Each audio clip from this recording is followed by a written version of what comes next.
പടച്ചവനെ ഖർനു സആലിബിൽ വന്നുകൊണ്ട് നിബിതങ്ങൾ ദുആ ചെയ്തു. അല്ലാഹുവേ, എൻ്റെ ദൗർബല്യം നിന്നെ ബോധിപ്പിക്കുകയാണല്ലാഹ്.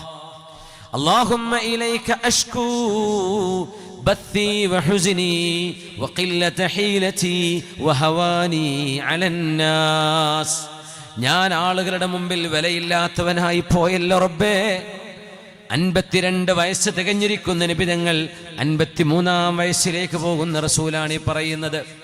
53 വയസ്സ് പ്രവാചകത്വം ലഭിച്ചിട്ട് 13 കൊല്ലം കഴിഞ്ഞിട്ടുണ്ട്. ആ സമയത്താണ് ഹബീബിന് ഈ കല്ലേറുകൾ ഉണ്ടാകുന്നത്. നിബിതങ്ങൾ പറഞ്ഞു, റബ്ബേ ഇലാ മൻ തകിലുനി, എൻ്റെ ദൗർബല്യം, എൻ്റെ നിസ്സഹായാവസ്ഥ എന്നെ ആളുകൾ വില വെക്കുന്നില്ലല്ലോ റബ്ബേ. ഈ സങ്കടം നിന്നെയല്ലാതെ ആരെയാണ് ഞാൻ ബോധിപ്പിക്കേണ്ടത് എന്ന് പറഞ്ഞുകൊണ്ട് അവിടെ നിന്നൊരു വാക്ക് പറഞ്ഞു, ഇലാ മൻ തകിലുനി, എന്നെ ആരെയാണ് റബ്ബേ, ആരിലേക്കാണ് റബ്ബേ എൻ്റെ വിഷയം നീ ഏൽപ്പിക്കുന്നത്? ആരെയാ റബ്ബേ നീ ഏൽപ്പിക്കുന്നത്? ഇലാ ജബ്ബാരിൻ യതജഹമുനി അം ഇലാ അദുവിൻ മല്ലക്തഹു അംരി. എൻ്റെ കാര്യം എൻ്റെ ശത്രുവിനെയാണോ റബ്ബേ നീ ഏൽപ്പിക്കുന്നത്? വലിയൊരു പ്രാർത്ഥനയാണിത്. ആ പ്രാർത്ഥനയുടെ ഉത്തരമാണ് ഇസ്രാഉം മിഅ്റാജും. ഹബീബായ നബി തങ്ങൾ ചോദിച്ചു റബ്ബിനോട്, റബ്ബേ എൻ്റെ അവസ്ഥ നിനക്കറിയുമല്ലോ റബ്ബേ, എൻ്റെ ശത്രുവിനെയാണോ നീ എന്നെ ഏൽപ്പിക്കുന്നത് റബ്ബേ?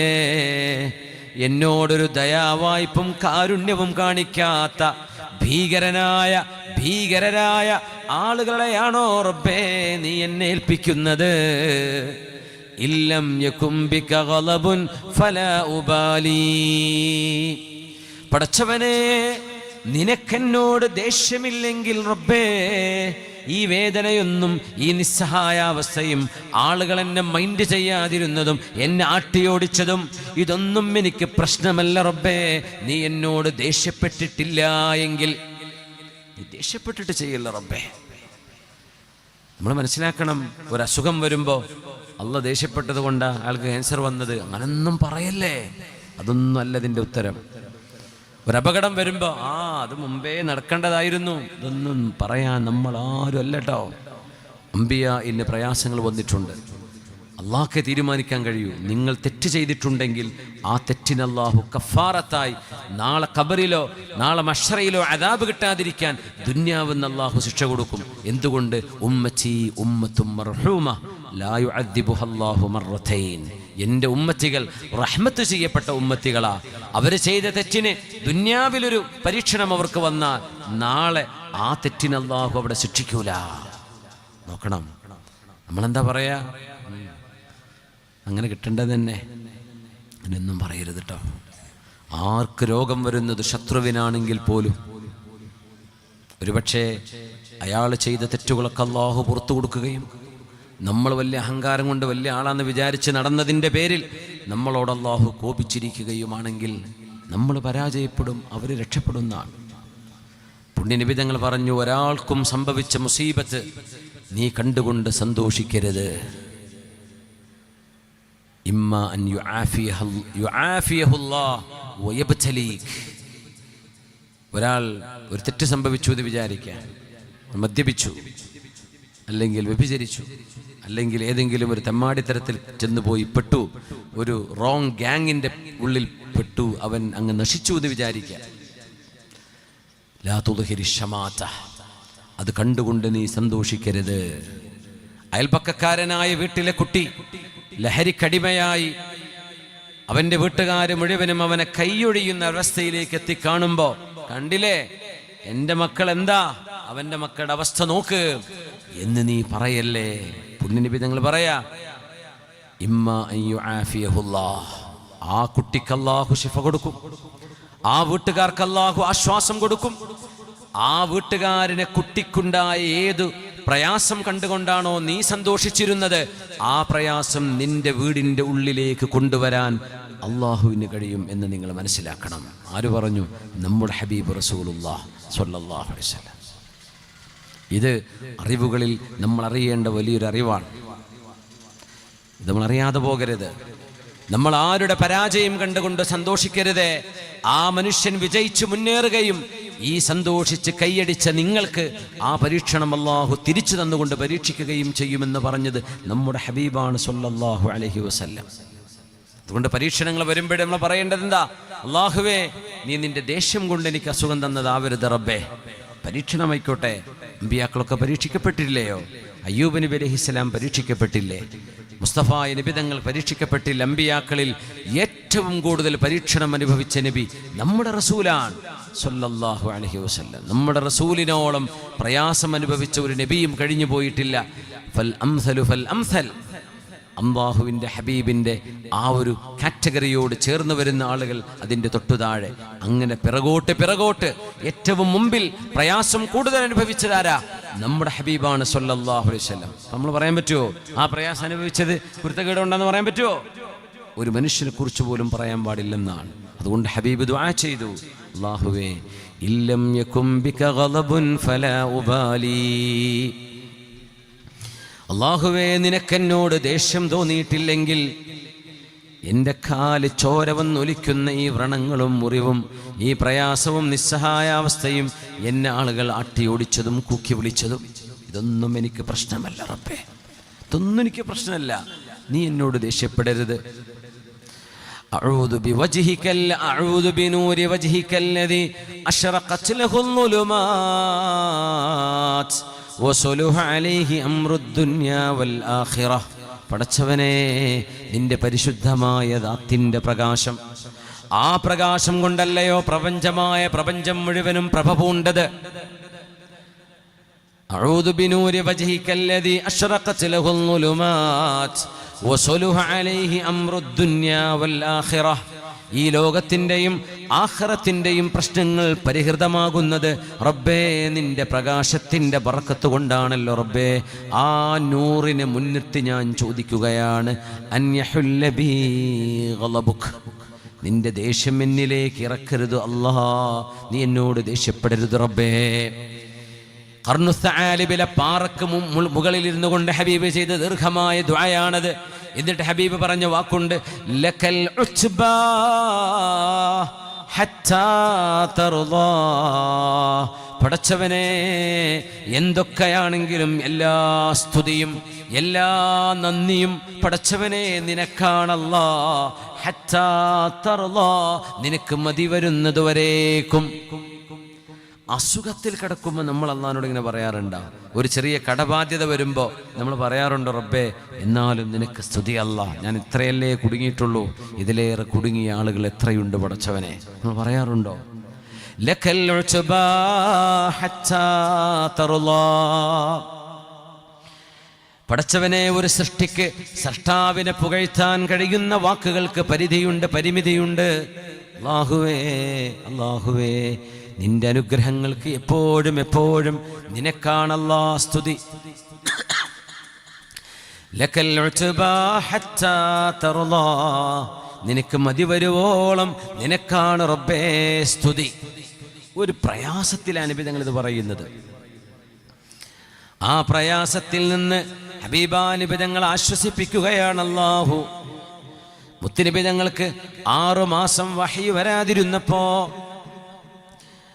ഒരു പെണ്ണ് വന്നുകൊണ്ട് ഹബീബിനോട് ചോദിച്ചു, അവിശ്വാസിനിയായൊരു പെണ്ണ്, അഹജറക ശൈത്വാനുക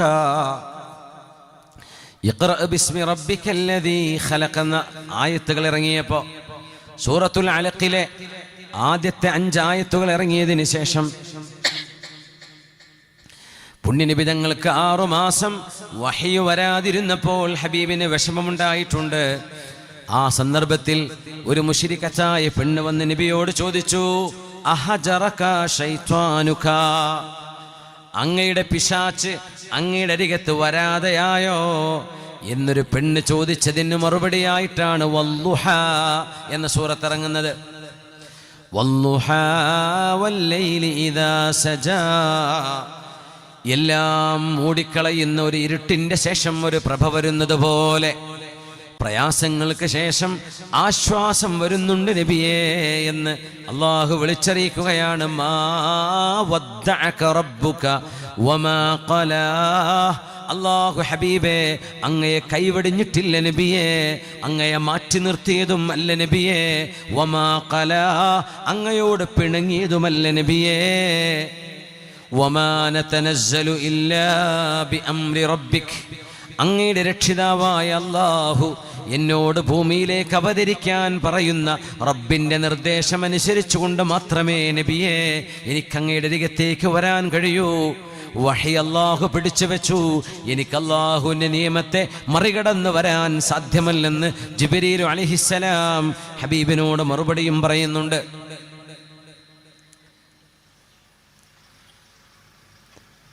മാ വദ്ദഅക റബ്ബുക വമാ ഖലാ വലൽ ആഖിറതു ഖൈറുൽ ലക മിനൽ ഊലാ വലസൗഫ യുഅതീക റബ്ബുക ഫതർളാഹ്. ഹബീബായ നബിയേ, ത്വായിഫുകാരങ്ങയെ കല്ലെടുത്ത് ഓടിച്ചിട്ടുണ്ടെങ്കിൽ, ത്വായിഫുകാരങ്ങയെ അപമാനിച്ച് കൂക്കി വിളിച്ചു വിട്ടിട്ടുണ്ടെങ്കിൽ, ഹബീബേ അങ്ങയുടെ അരികത്തേക്ക് പോന്നോളൂ നബിയേ, ഞാൻ അങ്ങയെ സ്വീകരിക്കാം. ആകാശലോകങ്ങൾ അങ്ങയെ കാത്തിരിക്കുകയാണ്. മനുഷ്യരിൽ ചില ആളുകൾക്ക് അങ്ങയെ കണ്ടുകൂടാ എങ്കിൽ എൻ്റെ ആലമുൽ മലക്കൂത്ത് അങ്ങയെ കാണാൻ കൊതിക്കുകയാണ്. അല്ലാഹുവിൻ്റെ മാലാഖമാർ മനുഷ്യരുടെയും പ്രപഞ്ചത്തിലെ ഓരോ വസ്തുവിൻ്റെയും അഖദാറുകളെ, ഖദർ ഖലാവുകളെ രേഖപ്പെടുത്തി വെക്കുന്ന ഖലമിൻ്റെ ശബ്ദം കേൾക്കുന്ന ഒരിടത്തിലേക്ക് അല്ലാഹു എന്നെ ഉയർത്തി എന്ന് റസൂലുള്ളാഹി സ്വല്ലല്ലാഹു അലൈഹി വസല്ലം ബഹ്റുൻ നൂറിലേക്ക് എത്തി നിൽക്കുകയാണ്. പ്രകാശത്തിൻ്റെ സമുദ്രം എന്നാണ് അതിൻ്റെ പേര്. 7 ആകാശങ്ങൾ കടന്നു പോകണമെങ്കിൽ പ്രകാശവേഗതയെക്കാളും കോടാനുകോടി വെലോസിറ്റിയുള്ള ഒരു വേഗതയെ ഹബീബാ നബി തങ്ങൾക്ക് അല്ലാഹു സാധ്യമാക്കി കൊടുക്കണം. അപ്പോഴേ ഈ ദൃശ്യപ്രപഞ്ചം മറികടക്കാൻ കഴിയും. 1-ാം ആകാശം കടക്കണമെങ്കിൽ സൂര്യപ്രകാശത്തിൻ്റെ വേഗതയിൽ പോയാൽ പോലും ബില്യൺ കണക്കിന് വർഷങ്ങൾ എടുക്കുമെന്നാണ് മനുഷ്യന്. അതുകൊണ്ടാണ് വമാ ജഅൽന റുഅയല്ലതി അറൈനാക ഇല്ലാ ഫിത്നതൻ ലിന്നാസ്, എൻ്റെ ഹബീബിൻ്റെ കഴിവ്, എൻ്റെ ഹബീബിനെ പറഞ്ഞേച്ച അള്ളാഹുവിൻ്റെ കഴിവിലേക്ക് ചേർത്തി വെച്ച് കൊണ്ടുപോകണം. ആ രീതിയിൽ വേണം ഈ മുഅ്ജിസത്തിനെ മനസ്സിലാക്കാൻ. എന്നറിയാത്തവർ, അവർക്ക് ഈ യാത്ര ഒരു പരീക്ഷണമാണ്. അവർക്കത് ഉൾക്കൊള്ളുക സാധ്യമല്ല, വിശ്വസിക്കുകയും സാധ്യമല്ല. എന്നാൽ ഈമാനുള്ള ആളുകൾ ഇന്നല്ലാഹ അലാ കുല്ലി ഷൈഇൻ ഖദീർ, എല്ലാറ്റിനും കഴിവുള്ളവനാണ് അല്ലാഹു എന്ന്. അൽ ഖദീറാണ് അല്ലാഹു, അൽ ഖാദിറാണ് അല്ലാഹു, അൽ മുഖ്തദിറാണ് അല്ലാഹു, അൽ ഖവിയാണ് അല്ലാഹു, അൽ അസീസാണ് അല്ലാഹു എന്ന് മനസ്സിലാകുന്ന അസ്മാഉൽ ഹുസ്ന ബോധ്യപ്പെട്ടവർക്ക് മിഅ്റാജ് മനസ്സിലാക്കുക എളുപ്പമാണ്. അള്ളാഹുവിൻ്റെ അസ്മാഉകൾ മനസ്സിലാകാത്തവർക്ക്, റബ്ബിൻ്റെ സിഫാത്തുകൾ മനസ്സിലാകാത്തവർക്ക് മിഅ്റാജ് മനസ്സിലാക്കുക സാധ്യമല്ല. അതുകൊണ്ടാണ് ഹബീബിൻ്റെ കൂടെ ദീനിലേക്ക് കടന്നു വന്ന 12ഓളം സ്വഹാബിമാരായിരുന്ന ആളുകൾ, 12ഓളം മുഅ്മിനീങ്ങളായിരുന്ന ആളുകൾ ഇസ്രാ മിഅ്റാജ് സംഭവം കേട്ടതിന് ശേഷം ഈമാൻ ഉറക്കാത്തതിൻ്റെ പേരിൽ മുർത്തദ്ദായി പോയിട്ടുണ്ടെന്നാണ് ചരിത്രം. എന്തുകൊണ്ട്? ഇതൊരു പരീക്ഷണമായിരുന്നു. ഇതൊരു പരീക്ഷണമാണ്. മനുഷ്യൻ്റെ തലച്ചോറിൽ കിടക്കുന്ന ബുദ്ധിക്ക്, മനുഷ്യൻ്റെ ഖൽബിൻ്റെ ഉള്ളിൽ കിടക്കുന്ന ചിന്താശേഷികൾക്ക് പരിമിതിയുണ്ട്, അതിനൊക്കെ ബോർഡറുകളുണ്ട്, അതിന് ചില ലിമിറ്റുകളുണ്ട് എന്ന് ബോധ്യപ്പെടാത്തവർക്ക് ഇതൊരു പ്രശ്നം തന്നെയാണ്. എന്നാൽ സൂയസ് ഉൾക്കടലിൻ്റെ അരികത്ത് വന്നുകൊണ്ട് സയ്യിദുനാ മൂസ അലൈഹിസ്സലാം 12,000-ഓളം വരുന്ന അനുയായികളുമായി കടൽ മുറിച്ചു കടക്കാൻ വന്നതല്ല. അവർ ഒരൽപ്പം കൂടെ 4-5 കിലോമീറ്റർ ഇടത്തുകൂടെ സഞ്ചരിച്ചാൽ കരമാർഗം ഇന്ന് സൂയസ് കനാൽ നിൽക്കുന്ന ഭാഗത്തുകൂടെ കരയിലൂടെ പുറത്തേക്ക് പോകാൻ കഴിയും. പക്ഷേ രാത്രിയിൽ വഴിയറിയാതെ കടലിൻ്റെ മുമ്പിൽ വന്ന് നിൽക്കുമ്പോൾ മൂസ നബിയേ ഇൽറിബ് അസ്വാകൽ ബഹർ, അങ്ങയുടെ കയ്യിൽ കിടക്കുന്ന ആ ഒരു അസവുണ്ട്, ആ ഒരു വടി കൊണ്ട് കടലിലടിച്ചോളൂ മൂസ നബിയെ എന്ന് പറഞ്ഞപ്പോ സമുദ്രം 2 പാതിയായി മാമലകളെ പോലെ വെള്ളം മാറി നിന്നു എന്ന് പറയുന്ന ബൈബിളും ഓൾഡ് ടെസ്റ്റമെന്റിലും കാണപ്പെടാൻ കഴിയുന്ന എക്സോഡസിന്റെ ചരിത്രം പറയുന്ന മൂസ നബി അലൈഹിസ്സലാമിൻ്റെയും ബനു ഇസ്രായേലുകളുടെയും പലായനം നടന്ന കഥ. ആ മുഅ്ജിസത്ത് മനസ്സിലാകുന്ന മുഅ്മിനീങ്ങൾക്ക് മിഅ്റാജ് മനസ്സിലാക്കാൻ കഴിയും. വസഖർനാ ലഹു റീഹ്. സുലൈമാൻ ഇബ്നു ദാവൂദ് അലൈഹിസ്സലാം, ദാവൂദ് നബിയുടെ പ്രിയപ്പെട്ട മകൻ സുലൈമാൻ അലൈഹിസ്സലാം ഒരേ സമയം രാജാവും അതോടൊപ്പം പ്രവാചകനുമായിരുന്ന മഹാനായ സുലൈമാൻ അലൈഹിസ്സലാം. ഉദുവുഹാ ശഹ്റുൻ വറവാഹുഹാ ശഹ്റുൻ. രാവിലെയുള്ള ഒരു യാത്ര എന്ന് പറഞ്ഞാൽ ഉച്ചയ്ക്ക് മുമ്പ് ഉള്ള യാത്രക്കാണ് ഉദുവ് എന്ന് പറയാം. കാറ്റ് നാം മഹാനായ സുലൈമാൻ അലൈഹിസ്സലാമിന് കീഴ്പ്പെടുത്തി കൊടുത്തു.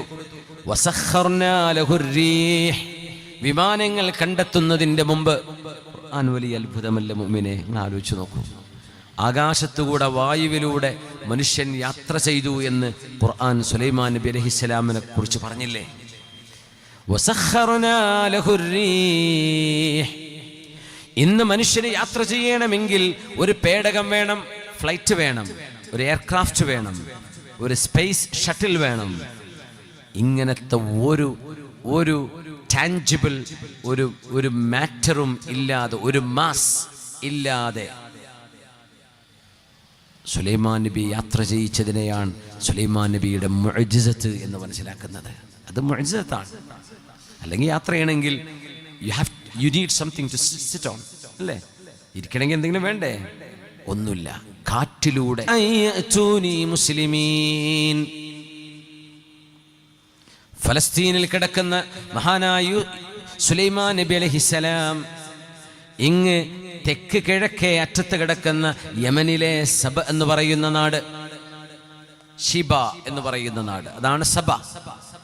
സബയിലെ രാജ്ഞിയാണ് ബിൽഖീസ്. ആ ബിൽഖീസും പരിവാരങ്ങളും മഹാനായ സുലൈമാൻ നബി അലൈഹിസ്സലാമിന്റെ ദഅവത്ത് സ്വീകരിച്ചുകൊണ്ട് അവർ മുഅ്മിനീങ്ങളായി കടന്നു വന്ന് ഫലസ്തീനിലെത്തിയിട്ടുണ്ട്, ജെറൂസലേമിലെത്തിയിട്ടുണ്ട്. അവർ കൊട്ടാരമുറ്റത്തേക്ക് എത്താറായിരിക്കുകയാണ്. ഏതാനും മിനിറ്റുകളെ വേണ്ടു, ആഴ്ചകളും മണിക്കൂറല്ല, മിനിറ്റുകളെ കൊണ്ട് അവർ കൊട്ടാരത്തിലേക്ക് എത്തും. സുലൈമാൻ നബി അലൈഹിസ്സലാം ചോദിച്ചു, ഇത് വിശുദ്ധ ഖുർആനാണ്, അയ്യുകും യഅതീനി ബിഅർശിഹാ, ആരാണ് ബൽഖീസ് രാജ്ഞിയുടെ സിംഹാസനം എൻ്റെ മുമ്പിൽ കൊണ്ടുവന്നു തരിക? ഖബ്ല അൻ യഅതൂനി മുസ്ലിമീൻ, അവർ ഇസ്ലാം സ്വീകരിച്ച് എൻ്റെ മുമ്പിലേക്ക് വന്നെത്താറായിട്ടുണ്ട്. അവരിങ്ങോട്ട് കാലെടുത്ത് വെക്കുന്നതിന് മുമ്പ് യമനിൽ കിടക്കുന്ന സിംഹാസനം അത് മിനിമം 3000 കിലോമീറ്റർ അകലെയാണ്.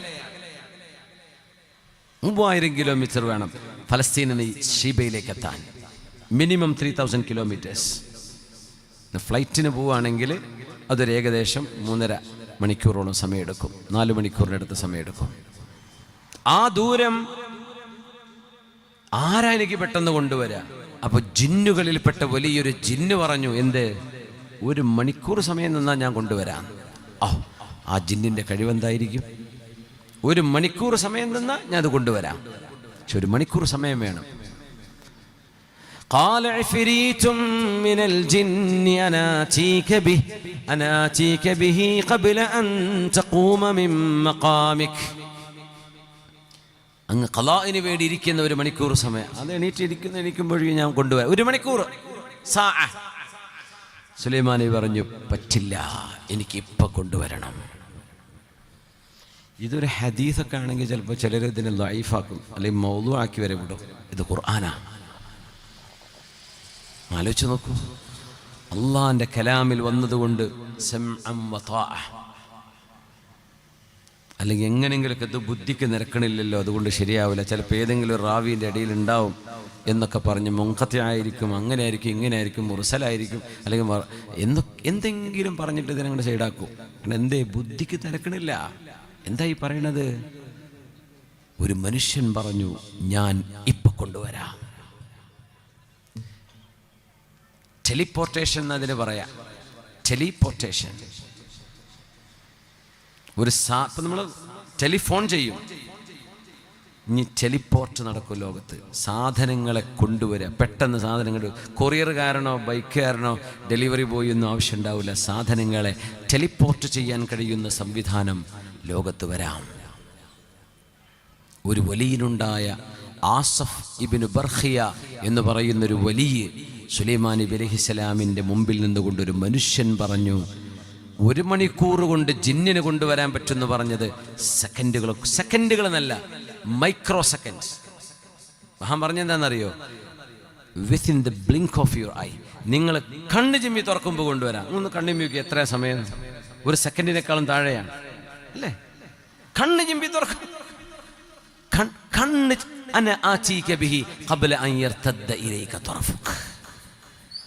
നിങ്ങൾ കണ്ണ് ചിമ്മി തുറക്കുമ്പോൾ കൊണ്ടുവരാം. അപ്പൊ എന്തായിരിക്കും അവിടെ സംഭവിച്ചിട്ടുണ്ടാവുക? ഇത് ബോധ്യപ്പെടുന്ന ഒരാൾക്ക് മിഅ്റാജ് മനസ്സിലാക്കാൻ വല്ല പ്രയാസമുണ്ടോ? ഇത് ഖുർആനല്ലേ? ഇതൊക്കെ ഹബീബിൻ്റെ മഖാമുകളെ മനസ്സിലാക്കാൻ അള്ളാഹു ചെയ്തു തരുന്ന ചില അടിസ്ഥാന തംഹീദുകളാണ്. ഇതൊക്കെ ചില അസ്ഥിവാരം ഇട്ടുതരാണ്. ഇനി വരാൻ പോകുന്ന അന്ത്യപ്രവാചകന്റെ ജീവിതം നിങ്ങൾ ഇത് വെച്ചുകൊണ്ട് മനസ്സിലാക്കണം.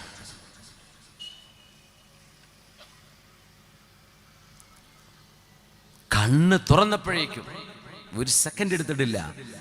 ഷീബാ രാജ്ഞിയുടെ സിംഹാസനം മഹാനായ സയ്യിദുന സുലൈമാൻ ഇബ്നു ദാവൂദ് അലൈഹിസ്സലാമിൻ്റെ കൊട്ടാരത്തിൻ്റെ ഉള്ളിൽ അതാ കിടക്കുന്നു.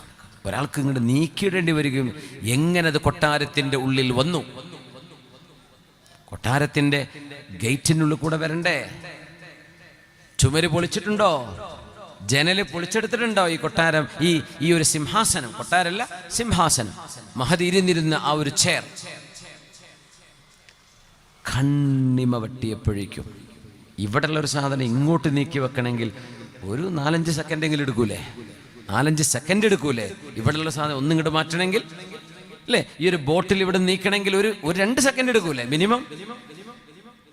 കണ്ണിമ വെട്ടുന്ന സമയം കൊണ്ട് ബിൽഖീസ് രാജ്ഞിയുടെ സിംഹാസനം സുലൈമാൻ അലൈഹിസ്സലാമിൻ്റെ കൊട്ടാരത്തിൻ്റെ അകത്തേക്ക് കൊണ്ടുവന്നു എന്ന് പറയുന്നത് ആസഫ് ഇബ്നു ബർഖിയ എന്ന് പറയുന്ന അള്ളാഹുവിൻ്റെ വലിയായിരുന്നു, ഒരു മനുഷ്യനായിരുന്നു. ജിന്നുകൾ പറഞ്ഞു, ഞങ്ങൾ അതൊന്നും കഴിയില്ല, ഞങ്ങൾക്കൊരു മണിക്കൂർ സമയം വേണം. ജിന്നുകളുടെ നേതാവ് പറഞ്ഞതാ. അതിൽ വലിയ പോട്ടർമാരൊക്കെ ഉണ്ടാവുകയെ, അതിൽ ഏറ്റവും മസിലുള്ള ജിന്ന് പറഞ്ഞ വാക്കതാ, 1 മണിക്കൂർ നേരം എനിക്ക് വേണം, ഞാൻ തരാം. 3000 കിലോമീറ്റർ അല്ലേ, അതൊക്കെ നമ്മൾ കൊണ്ടുവരാം, 1 മണിക്കൂർ സമയം തരണം.